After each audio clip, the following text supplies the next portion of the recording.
नाम Awadhesh Narayan, royal diamond की आज रिकॉग्निशन हुई है दोस्तों, लेकिन ये नाम आज से पहले 4 साल पहले कोई जानता नहीं था। एक कॉमन सा नाम था, जैसे कॉमन इंसान होता है, समाज में कोई पहचान नहीं थी, न ही कोई वैल्यू थी, क्योंकि वैल्यू तो उस इंसान की होती है जो खुद की वैल्यू बना पाता है, कहीं जॉब कर पाता है, बिजनेस कर पाता है, अपने आप को सेटल कर पाता है। बाकी जितने लोग होते हैं उनको क्या कहा जाता है? बेरोजगार। यस या नो? घूमने वाला इंसान, दिन भर घूमता रहता है, कोई काम इसको नहीं रहता, कभी इस दुकान पे बैठता है, कभी इस दुकान पे बैठता है। भाई काम नहीं है तो क्या करेंगे? बैठेंगे ही तो, है या नहीं है? जब काम नहीं है तो क्या करेंगे? बैठेंगे ही तो। घर में बैठो तो घर वालों की समस्या, बाहर बैठो तो बाहर वाले समस्या उत्पन्न कर रहे हैं, तो बैठे कहाँ?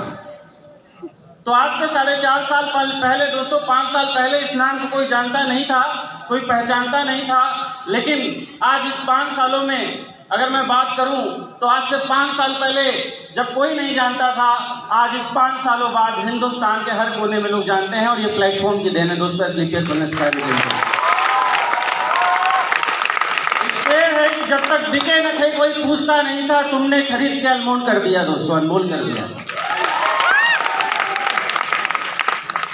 बात करें दोस्तों इस व्यवसाय की, तो शुरुआत उस दौर में हुई थी जब मैंने नेटवर्क मार्केटिंग को टाटा और बाय बाय बोल दिया था, क्योंकि 18 साल की उम्र में जब एक व्यक्ति युवा माना जाता है, मैं डायरेक्ट सेलिंग इंडस्ट्री में कदम रख चुका था। उम्र छोटी थी, सपने बड़े दिखा दिए गए थे, लगा था कि यार कम समय में अगर ये सारी अचीवमेंट हो जाए तो बहुत अच्छा हो सकता है। इस उम्मीद के साथ 7 साल लगातार डायरेक्ट सेलिंग इंडस्ट्री में मेहनत की मैंने, लेकिन जो सफलता चाहिए थी वो नहीं मिल पाई। जब हमारी उम्र छोटी होती है, 18 साल, 19 साल, 20 साल, हम घर के ऊपर डिपेंड होते हैं। यस या नो? लेकिन जैसे आपकी उम्र 22, 23, 24, 25 की एज में जानी शुरू हो जाती है, घर वाले भी अपेक्षा करना शुरू कर देते हैं कि यार तुम्हारी एज हो गई है, तुम्हें कुछ ना कुछ करना चाहिए, घर के अंदर कुछ ना कुछ योगदान देना चाहिए, तभी जिंदगी आगे बढ़ेगी। ऐसा हम सभी की लाइफ में होता है, ऐसा ही होता है। 7 साल मेहनत करने के बाद भी सपने दोस्तों टूटे नहीं थे, उम्मीदें टूटी नहीं थी। एक चीज थी कि अगर एक व्यक्ति स्टेज पे सम्मान ले सकता है तो मैं भी ले सकता हूँ। इस उम्मीद से काम तो किया जा रहा था, लेकिन जब एक एज हो गई, एक समय आ चुका था कि अब डिसीजन लेना था दोस्तों, तो दिल पे हाथ रखा तो यही समझ में आया कि 7 सालों के अंदर सिर्फ संघर्ष ही संघर्ष रहे, सफलता के नाम पे कुछ मिला नहीं। और कमी अपने अंदर नहीं थी, मैंने भी महसूस किया, क्योंकि जितना मेरे अपलाइन ने उस प्लेटफॉर्म के अंदर में बताया, सिस्टम ने बताया, और सारे काम मैंने किए। कहीं ना कहीं दिक्कत प्लेटफॉर्म में थी कि 7 साल में सफलता न लेने के बाद अगर मैं किसी व्यक्ति को ये समझा रहा हूं कि भाई तू आगे निकल जाएगा, तो मैं अपने आप से झूठ बोल रहा हूं। और वो डिसीजन था जब मैंने निर्णय कर लिया था कि आज के बाद डायरेक्ट सेलिंग इंडस्ट्री करना ही नहीं है। 3 साल मैंने ट्रेडिशनल मार्केट के अंदर में काम किया, इंश्योरेंस सेल किया, रियल एस्टेट के अंदर जमीनें सेल्स करी, जो भी बेचने को मिला वो मैंने बेचा, क्योंकि एजुकेशन तो बहुत अच्छी हो नहीं पाई थी। डायरेक्ट सेलिंग में जब घुस गए थे 5 साल 7 साल लगातार, मैंने उसी पे फोकस किया था कि जब कैरियर यहीं से बन जाएगा तो एजुकेशन में कहाँ आगे बढ़ा है। तो बेचने की एक खूबी डायरेक्ट सेलिंग इंडस्ट्री ने सिखाई थी। 7 साल के अंदर मैं नमन करूंगा इस इंडस्ट्री को। शायद मैं इस इंडस्ट्री में नहीं होता तो 25 साल की अवस्था में मैं आज भी बेरोजगार बैठा होता है। मैं चाहता हूँ इस इंडस्ट्री के लिए जोरदार तालियां होनी चाहिए। कुछ अचीवमेंट बड़ी तो नहीं हुई, लेकिन बहुत कुछ सिखा दिया था इस इंडस्ट्री ने कि एक व्यक्ति जो ऑलरेडी ग्रेजुएशन सिर्फ पास है, वो भी ऐसे विद्यालय से जिसका खुद का पता नहीं है, वो भी महीने का 20,000 रुपये इस इंडस्ट्री से कमा पा रहा था बाहर होने के बाद भी। 3 साल लगातार मैंने इंश्योरेंस सेल्स किए, जमीनें सेल्स करी, मुझे जो बेचने को मिला मैंने बेचा, कमीशन प्राप्त किया, अपनी जिंदगी चलाई। एक कसम तो खाई ली थी कि घृणा हो गई है नेटवर्क मार्केटिंग से, 2 जोड़ो 4 जोड़ो, लोगों को बताओ, फिर लोगों के पास जाओ, लोग मना करें। वो कहानी दोबारा नहीं चाहिए थी लाइफ में। लेकिन कहा जाता है कि जब इंसान किसी चीज को बहुत शिद्दत से चाहता है तो वो चीज उसकी जिंदगी में बार बार आती है। यस या नो? एक डांसर जो बहुत अच्छा डांस करता है, बहुत अच्छा डांस करता है, लेकिन उसने डांस करना छोड़ दिया, मंच पे अगर उसके मनपसंद का गाना बज जाए दोस्तों तो कदम तो थिरकी जाते हैं। ऐसा ही है, ऐसा ही कुछ अपने साथ भी हुआ। 2016 ठंडी का महीना था, 2016 में दिसंबर या अक्टूबर का महीना रहा होगा। मैं हमेशा एक्टिव रहता था, डायरेक्ट सेलिंग करी थी तो देखता रहता था फेसबुक के ऊपर में कि क्या हो रहा है इस इंडस्ट्री के अंदर में। और उस वो वक्त था जब मैं गुरुदेव बताना चाहूँगा कि मैंने डिसीजन लिया कि चलो 20,000 कमा लेते हैं।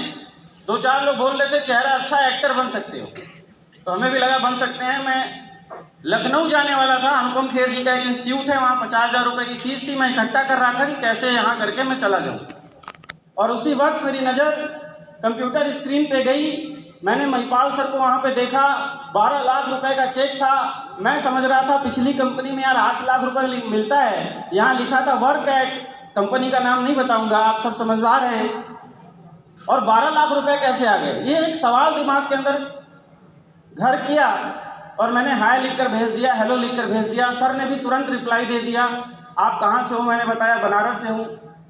फिर इतनी ही बातें हुई, इसके ज़्यादा नहीं हुई। लेकिन फिर भगवान को कहीं न कहीं अपॉर्चुनिटी मुझे देनी थी, अवसर देना था, क्योंकि कहा जाता है कि ईश्वर जब आपकी ज़िंदगी में कुछ बदलाव करना चाहता है तो वो ज़रूर आपको कुछ न कुछ रास्ता देता है। यस या नो? आप छोड़ना भी चाहोगे तो आपको बार बार वो मौका देगा, और वो मौका तब आया जब सर बनारस में आए हुए थे। इन्होंने एक पिक्चर डाली है कि स्कूल की जहाँ पे मीटिंग हो रही थी, और मैंने देखा कि जब सर बनारस आए हुए हैं तो इनसे ज़रूर मिलना चाहिए। फिर मैंने सर को हाय लिखकर भेजा, सर ने रिप्लाई दिया कि सर मैं बनारस में हूँ, आप मिल सकते हो।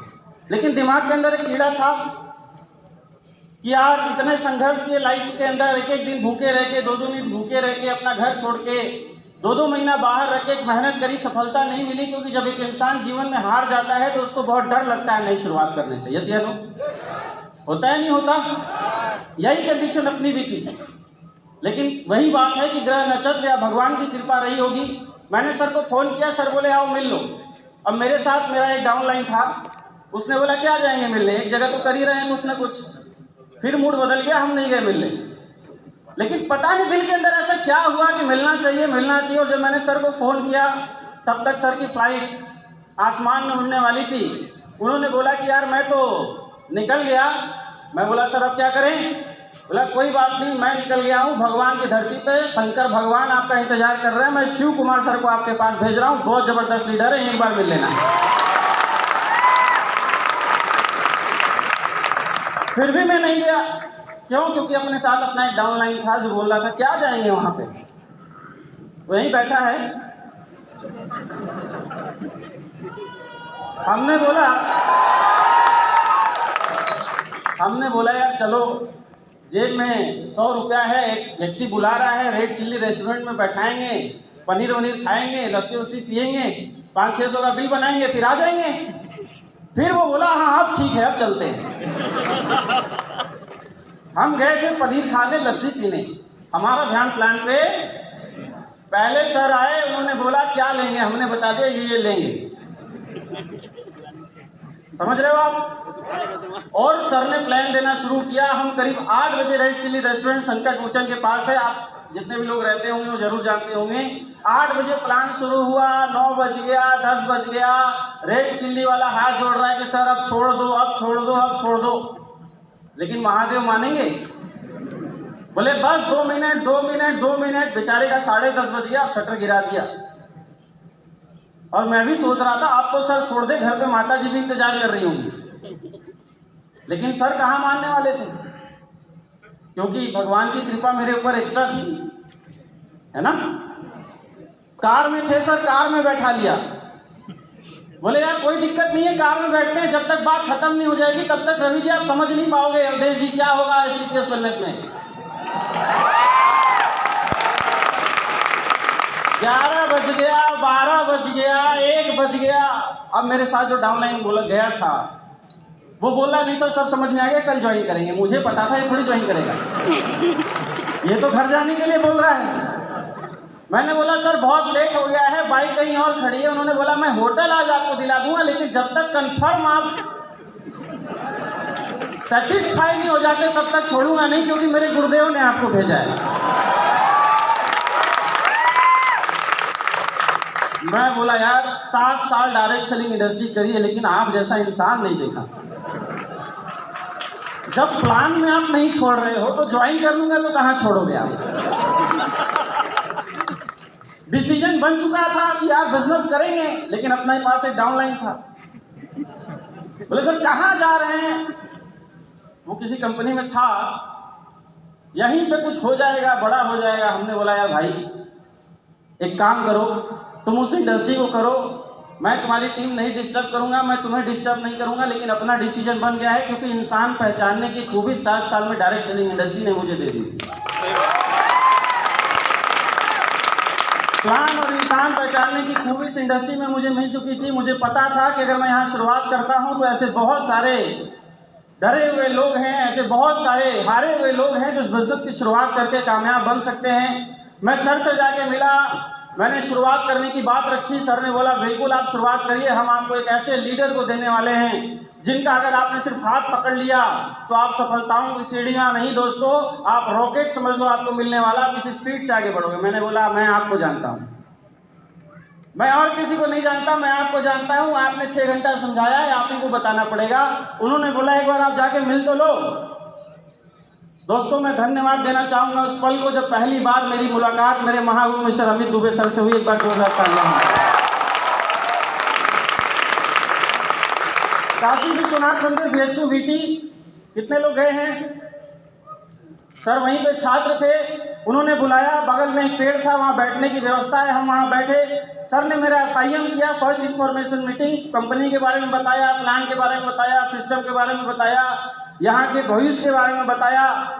मैंने बोला सर सब कुछ तो सही है, लेकिन मैंने 7 साल इसी बनारस के अंदर में काम किया, मेरी फेस वैल्यू बहुत खराब है, मैं जहाँ जाऊँगा लोग बोलेंगे आ गया लूटने। 7 साल यही कोट टाई पहन के घूमता था, 3 साल जीन्स और टी-शर्ट में घूमा, फिर टाई पहन रहा है। बड़ी समस्या है, कोई है ही नहीं पास में, कहाँ से शुरुआत करें? और अच्छे लोग आएंगे तभी तो बिजनेस होगा। सर ने बोला बेटा चिंता नहीं करना आपको सर, यहाँ अच्छे और जीते हुए लोग नहीं चाहिए, ये एक ऐसी इंडस्ट्री है जो मरे हुए लोगों को जिंदा करने की काम करती है, वो है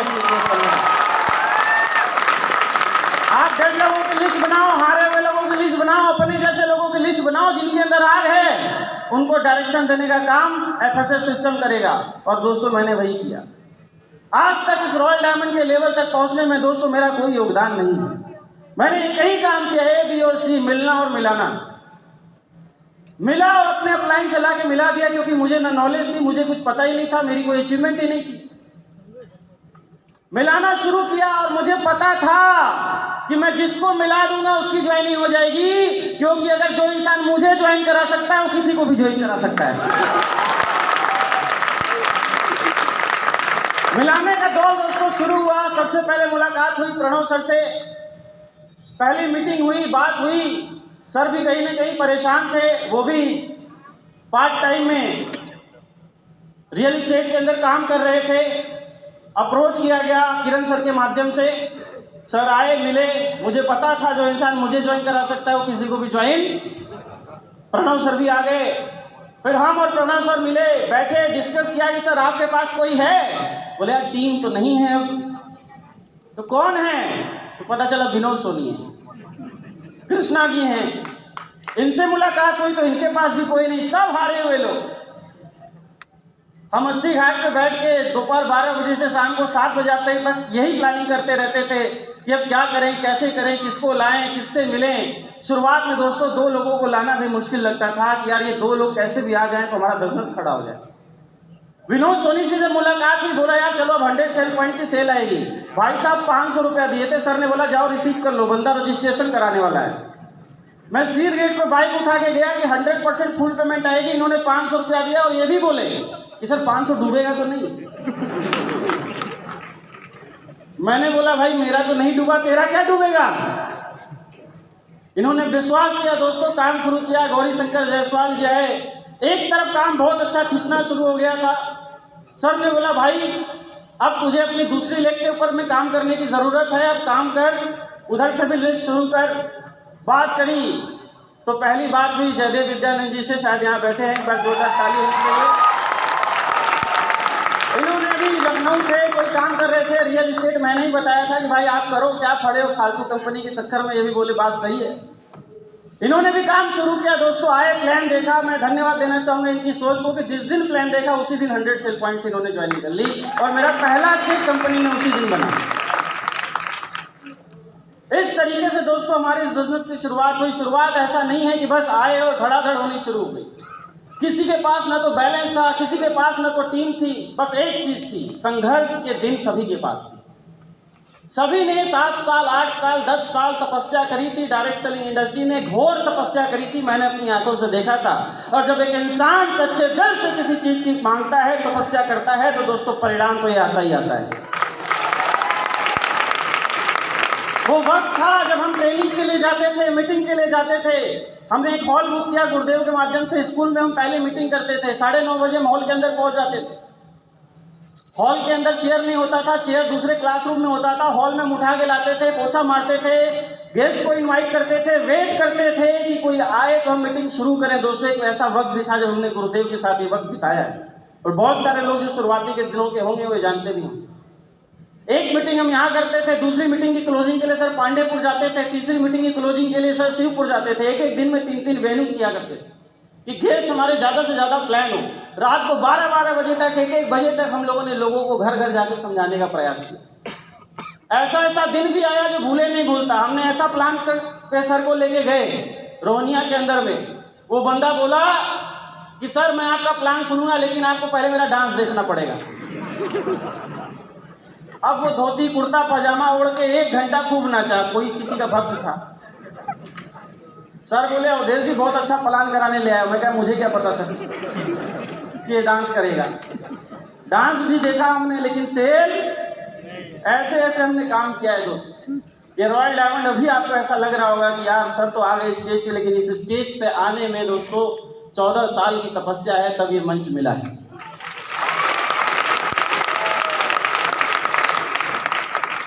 वो भी वक्त हमने देखे हैं जब ठंडी में एक टूटी हुई बाइक से, जो बाइक हमारे लीडर आगे बैठे हैं वो जानते होंगे, बाइक कम उसका बुलेट ज़्यादा थी वो, क्योंकि साइलेंसर फटा था। ऐसी कंडीशन थी और मैं सर को बोलता था कि सर चलिए मेरे साथ प्लान पे। बोलते थे यार तेरी बाइक पे तो नहीं जाऊंगा, साइलेंसर फटा है, कब और फट जाएगा पता ही नहीं चलेगा कब कहाँ पे। गाजीपुर जैसे शहरों में, आजमगढ़ जैसे शहरों में हम काम करने जाते थे, खूब मेहनत करते थे। रात में ठंड लगती थी। विशाल मेगा मार्ट एक रास्ते में पड़ता है सैदपुर में। सर ने बोला ठंड ज़्यादा लग रही है, एक स्वेटर खरीद लेते हैं। दोस्तों एक वक्त था जब हम 100 रुपए का स्वेटर पहन के भी काम किए। आज टैग नहीं देखना पड़ता कि ये कपड़ा 50,000 का है या 1 लाख का है, लेकिन एक वक्त ऐसा भी था जब 100 रुपए का स्वेटर खरीदना भी मुश्किल हुआ करता। वो वक्त भी हमने देखा है, वो समय भी हमने इस इंडस्ट्री के भी लोगों का मैं बहुत बहुत धन्यवाद देता हूँ। दोस्तों शुरुआत में 1 साल 1.5 साल डायरेक्ट सेलिंग इंडस्ट्री में स्लीपलेस वेलनेस में किया। और अगर दूसरा कारण बताया जाए तो वही है कि अगर शायद मेरे पास अमित दुबे सर जैसा अप्लाई नहीं होता तो मैं आज रॉयल डायमंड इस स्टेज पे नहीं होता। चाहे टीम की एजुकेशन हो,